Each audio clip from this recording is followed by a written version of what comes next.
Hello and welcome back to Everyday English Lounge. If you are listening while making tea, walking home, or staring at one task you have been avoiding all day, sit with us for a little while. And if you are listening while pretending that folding one t-shirt counts as a full life, reset. I respect the strategy. I have tried it. Deeply. Artistically. One t-shirt can be the beginning of a civilization, Leo. Exactly. Historians will say it all changed with one brave sock. Today is for the listener who keeps saying, I'll do it later, and then somehow later turns into tomorrow, next week, or that magical season called when I finally feel ready. Hi. Yes, that famous season. Right after perfect weather and right before my inbox becomes a better person. If that sounds familiar, you are in the right place. Maybe the thing is small, like sending a message. Maybe it is bigger, like starting a class, applying for a job, going to the doctor, or finally beginning the project that keeps tapping your shoulder. And maybe you are not even lazy. Maybe you are tired, overwhelmed, afraid, proud, unsure, or weirdly waiting for a drum roll from the universe. That is exactly where we are going today.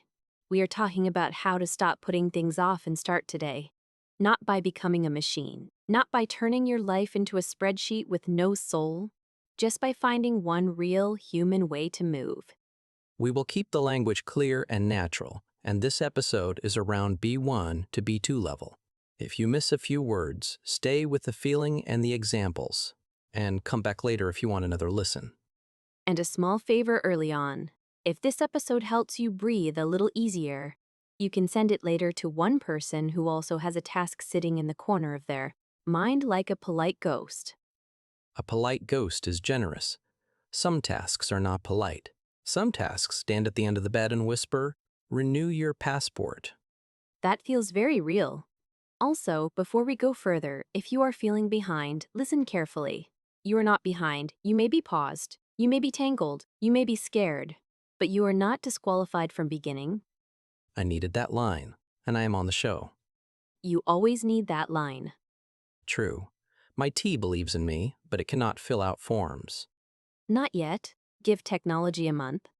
Please do not let my kettle start giving life advice. All right, let us begin with something simple. Most people think procrastination is a time problem. I just need a better plan. Sometimes that is true. But often it is not really about time. It is about emotion. Which is annoying because emotion is harder to organize than a calendar. I can color code a calendar. I cannot color code the part of me that suddenly wants to clean a drawer instead of making one difficult phone call. Exactly. When we delay, we are often trying to avoid a feeling. Maybe the feeling is uncertainty. Maybe it is embarrassment. Maybe it is the little sting of seeing our own imperfect effort. Or the fear that if I finally do the thing, I will learn something I do not want to learn. Like, oh, this goal matters to me more than I admitted. Or, oh, I might fail in public. Yes, let me paint a scene. You come home from work. Your bag is still on your shoulder. There is one email you have needed to send for 4 days. It is not a long email, maybe 6 lines, but it matters. It asks for help, or an answer, or a decision. You put your keys down. You think, I'll do it after I change clothes. Then after tea. Then after dinner. Then you tell yourself you are too tired to write clearly. Then suddenly it is 10:47 p.m. and now sending the email feels impossible and dramatic. Then you open the email draft, read it once, close it, open the fridge for no reason, and stand there like the cheese might solve it. That fridge moment is very important. The fridge has seen things.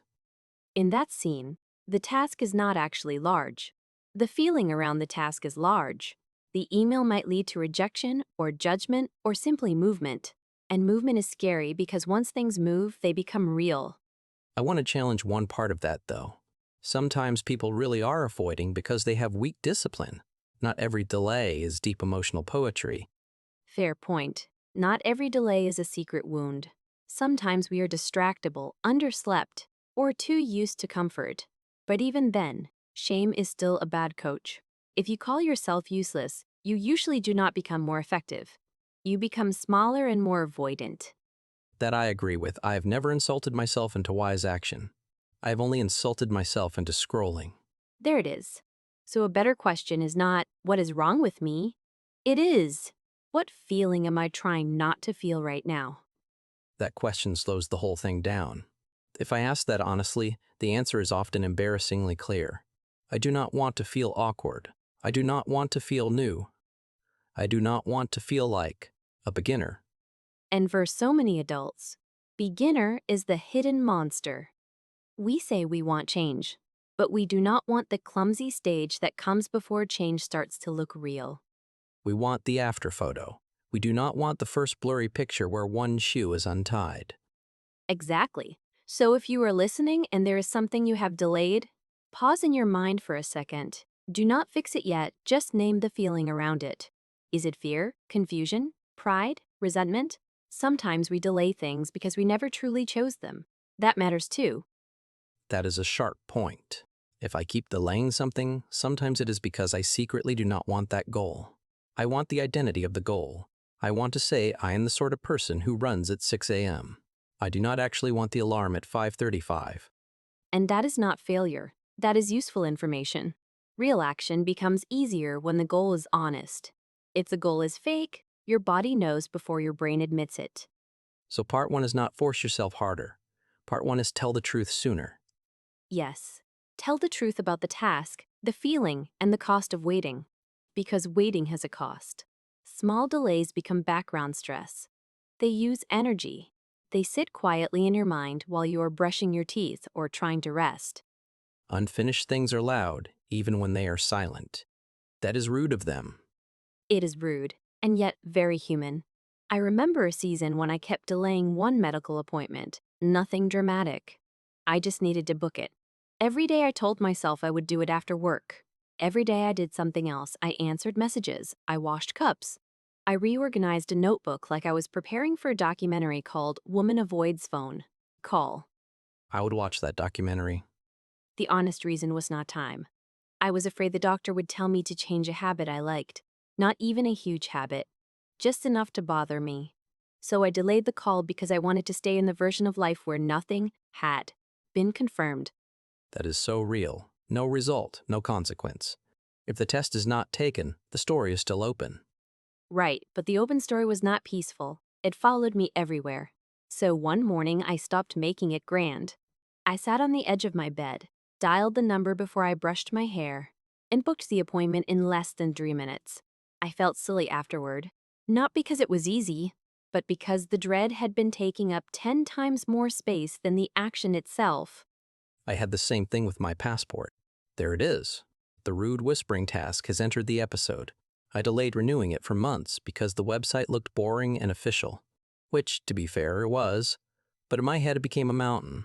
I acted like I needed supplies, courage, and a legal team. And what happened when you finally did it? It took one cup of coffee, one mediocre selfie, and 25 minutes. The heroic part was mainly the lighting. That is our first lesson, then.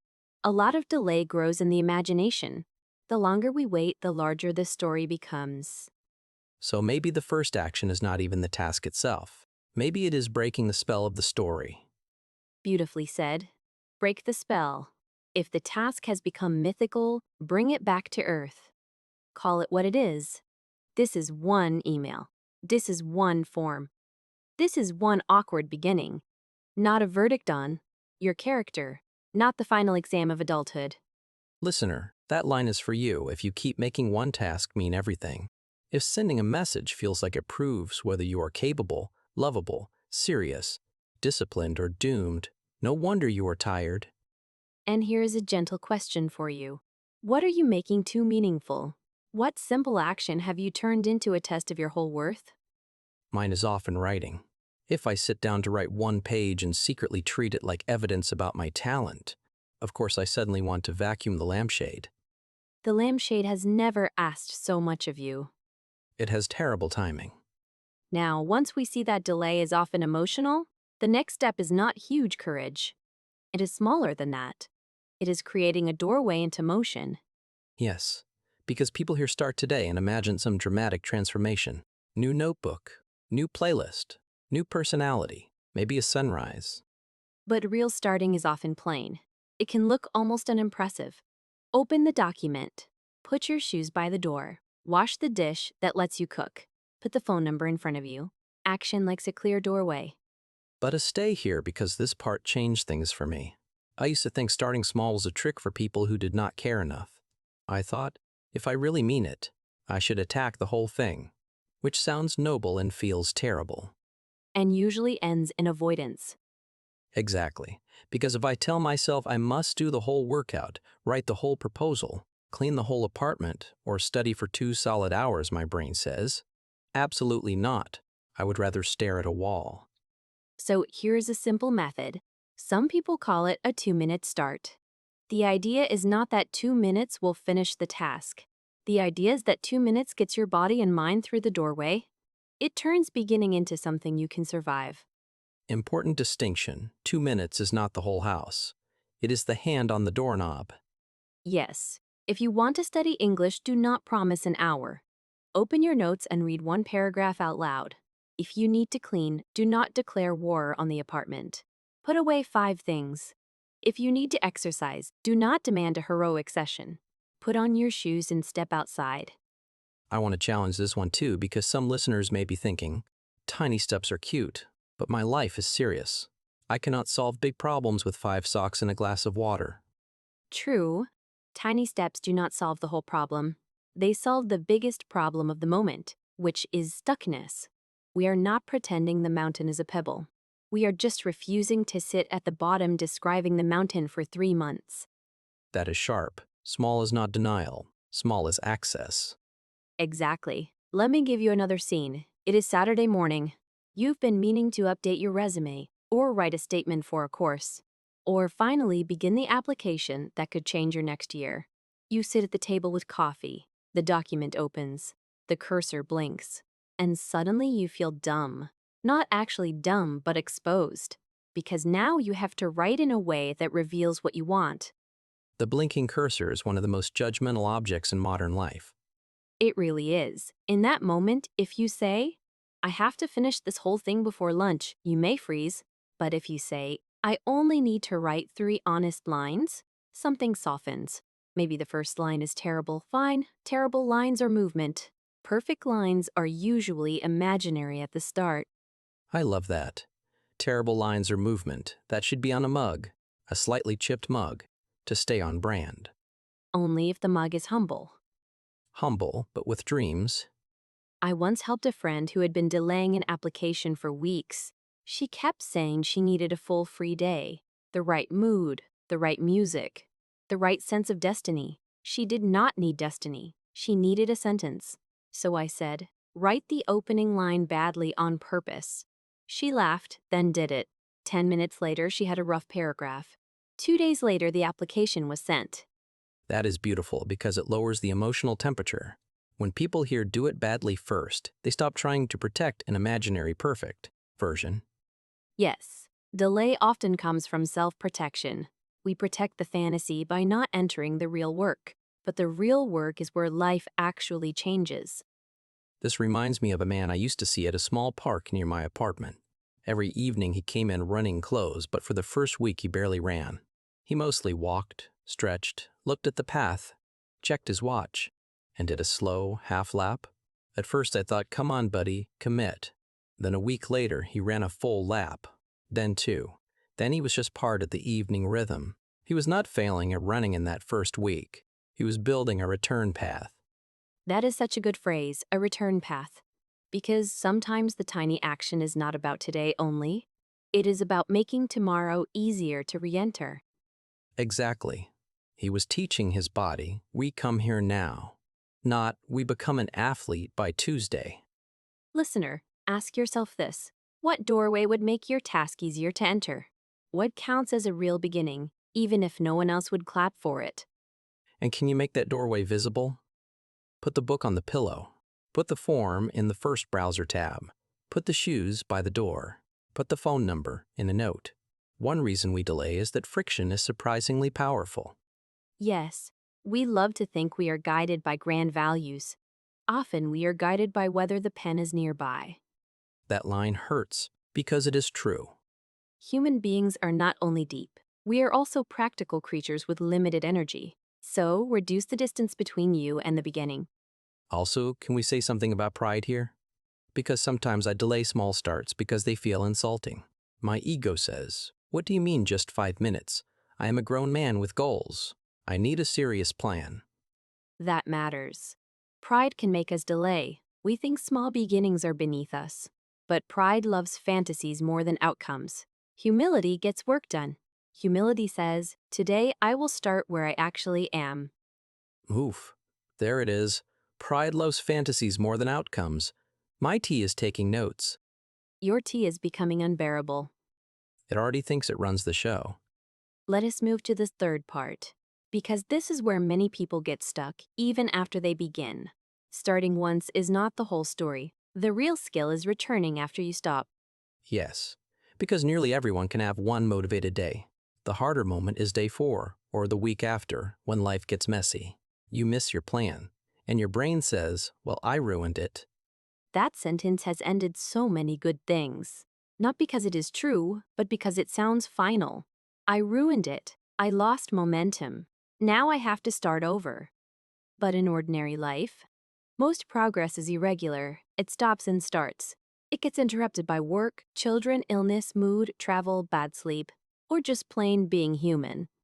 This is where I used to become dramatic. If I missed 2 days of exercise, I acted like the treaty had collapsed and civilization was over. A very calm response?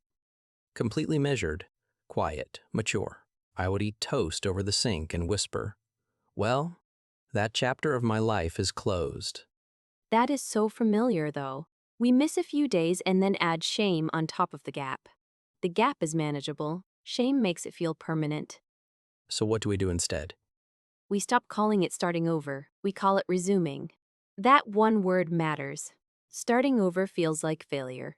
Resuming feels like continuation. It reminds you that the bridge still exists, even if you stepped off it for a few days. Resuming is such a kind word. It has a chair ready for you. It does. I had to learn this with running years ago. I was not training for anything grand. I just wanted a steady habit because my mind felt clearer when I moved. Then one week it rained, I slept badly, work got noisy, and I missed several days. By the weekend, I felt that strange mix of guilt and resistance. I thought, now I have to get fully back on track. That phrase alone exhausted me. Because fully back on track sounds like a railway project. Exactly. So instead, I changed the question. Not how do I recover the whole routine, but how do I resume today? My answer was small. I put on my shoes, walked outside, and told myself I only had to go to the end of the block. I ended up walking longer, then jogging a little, but that did not matter. The real win was that I reopened the path. Reopen the path. That is the whole thing. Yes, and when you think this way, missing a day loses some of its drama. You do not need to protect a perfect streak. You need a forgiving return. I want to sharpen something there. Some people hear forgiveness and turn it into endless permission. It is okay. I will resume eventually. How do we keep kindness from becoming avoidance and soft? Clothing? Good challenge. Kindness is not vagueness. Real self-kindness is honest and specific. It says, I slipped? Fine. The next return point is tonight at 7. Or, I missed this week? Fine. Tomorrow morning I will send the email before breakfast. Softness without a time is often. Just delay with better language. That is important. So the return needs a real shape. Yes. Give the return a place, a time, or a first visible move.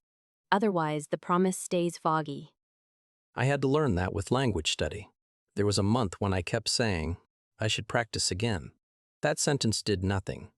Then I changed it to, "After dinner, I will listen to 10 minutes and repeat out loud." Suddenly, I had something I could enter. Exactly. Vague hope does not move the body. Clear beginnings do. And I think another thing helps here. We have to stop making interruptions mean we are fake. If your effort has pauses, it does not mean you were never serious. It means your life is real. That lands. Real life is not a straight line. It is loops, pauses, returns, detours, and small brave restarts. That is why I love the phrase "come back to it." It is gentle, but not passive. It carries responsibility without violence. Listener, maybe that is the sentence you need today. Not fix your whole life. Just come back to it. Yes. Come back to the project. Come back to the walk. Come back to the lesson. Come back to the conversation. Come back to the version of yourself that acts before perfect certainty arrives. Because certainty is late, very late, worse than me at dinner. Much worse. And if you wait until you feel fully ready, you may wait through seasons of your life that were actually available to you. That line lands. There are things I wish I had begun less elegantly and more honestly. Me too. Not because I regret every delay, but because so many good things only became clear after I started badly. Confidence came later. Clarity came later. Even desire became clearer later. Action teaches what thinking alone cannot. That deserves a pause. Action teaches what thinking alone cannot.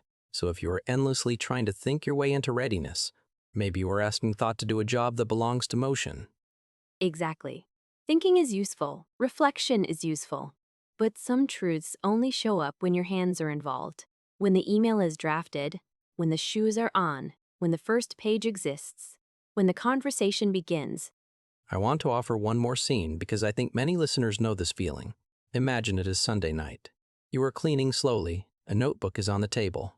For 3 months, you said you want to start something new. Maybe a small business idea. Maybe a course. Maybe a plan to improve your health. Every week, you tell yourself you need more research. But really, you have enough research to begin a modest first step. The notebook has become symbolic. It is not paper anymore. It is pressure. And in moments like that, the kindest thing is not another grand promise. It is a humble act. Write one question at the top of the page. Or one next step. Or one name you need to contact. When the page stops being symbolic and becomes useful, fear loses some power. That is what starting today really means, I think. Not complete your new life by midnight. More like, let today hold one honest act. Yes, one honest act. That is enough to change the weather inside you, Even if the act is small, especially if it is small and real. Small and real beats big and imaginary every time, that needs to be embroidered on a pillow. alongside terrible lines or movement. And one brave sock changed history. We have a full home collection now. Quiet Progress, Household Edition. Before we move into our word tour, let us leave the listener with 3 short reminders. First, delay is often about emotion, not character. Second, a tiny doorway is still a real beginning. Third, returning matters more than being perfect. And maybe a fourth, unofficial reminder. Do not wait for your kettle to become your life coach. It is unreliable. Though strangely encouraging. Very encouraging, terrible boundaries. All right, let us slow down and do our word tour together. Word tour item 1 is put off. To put something off means to delay it or do it later, instead of now. Example, I kept putting off that phone call until Friday. Repeat, put off. This is one of the most natural everyday phrases for delay. If you say, I have been putting it off, people immediately understand that the task is still following. You around. It sounds softer and more conversational than the word procrastinate. Word tour item 2 is ready. Ready means prepared or willing enough to begin. Example, I did not feel ready, but I started anyway. Repeat, ready. That enough idea matters. In real life, ready is rarely perfect. You can feel shaky, uncertain, and still be ready enough for the first step. That is useful English and also a useful life idea. Word tour item 3 is stuck. If you feel stuck, you cannot move forward easily. Example, I got stuck on the first paragraph, so I took a short walk and came back. Repeat, stuck. Notice that stuck usually describes a moment, not a permanent identity. Saying, I feel stuck, leaves room for movement. Saying, I am hopeless, shuts the door. So, stuck is honest, but not final. Word tour item 4 is tiny step. A tiny step is a very small action that begins progress. Example, my tiny step was opening the document and writing one line. Repeat, tiny step. I like this phrase because it sounds gentle and practical at the same time. You can use it for work, study, health, or relationships. A tiny step is not fake progress. It is often the most believable kind. Word tour item 5 is follow through. It means continue the action until you actually do what you said you would do. Example, I make plans easily, but following through is harder for me. Repeat. Follow through. You will hear this in work and daily life all the time. If someone thanks you for following through, they mean you did not stop at talking. You stayed with the next real move until it happened. Word tour item 6 is overwhelmed. Overwhelmed means feeling like too much is happening in your mind or around you at once. Example, I felt overwhelmed, so I broke the task into smaller pieces. Repeat, overwhelmed. This word is useful because it explains why action feels hard without calling yourself lazy. It points to mental overload. And in spoken English, I felt overwhelmed is more natural than trying to say everything in one long explanation. Word tour item 7 is messy. Messy means not neat, not clean, or not perfectly organized. It can describe a room, a plan, a first draft, or even a season of life. Example, my first draft was messy, but it got me moving. Repeat, messy. I love this word because it gives people permission to begin without pretending things are polished. A messy start can still be strong. Very often, messy is just what real progress looks like up close. Word tour item 8 is resume. Resume means start again after a pause. Example, after a busy week, I resume my study routine on Monday. Repeat, resume. This is a beautiful alternative to start over. In everyday speech here, it sounds like resume. The emotional feeling is different too. Resume suggests that your path still exists. You are not beginning from zero. Word tour item 9 is show up. It means arrive and be present, physically or emotionally. Example, I did not feel confident, but I showed up and tried. Repeat, show up. This phrase is everywhere in spoken English. We use it for meetings, habits, friendships, and difficult conversations. Sometimes showing up does not solve the whole situation, but it changes your relationship to it immediately. Word tour item 10 is momentum. Momentum means movement that becomes easier as it continues. Example, once I started, I built a little momentum. Repeat, momentum. It is such a helpful word for growth. Momentum does not need to be huge or dramatic. Even a little momentum can carry you past the hardest part, which is often simply beginning before you feel perfectly ready. Before we go, take one slow breath with us. If today has felt heavy, let this be lighter. You do not need a perfect mood to begin. You only need one honest move, and you can make it after this episode. Tiny homework for today. Choose one task you have been putting off and reduce it to the smallest real first action. Then give that action a time and a place, not someday, today, tonight, or tomorrow morning at a clear hour. And if you want, tell us in the comments 2 things. What task you are finally starting, and what tiny first step you chose. We love reading those real-life answers because they sound like people returning to the mails. If this episode kept you company, you can like it, subscribe, or share it with one friend who needs a gentle push. That helps Everyday English Lounge reach more listeners who want calm, useful English and real-life courage. I am Leo.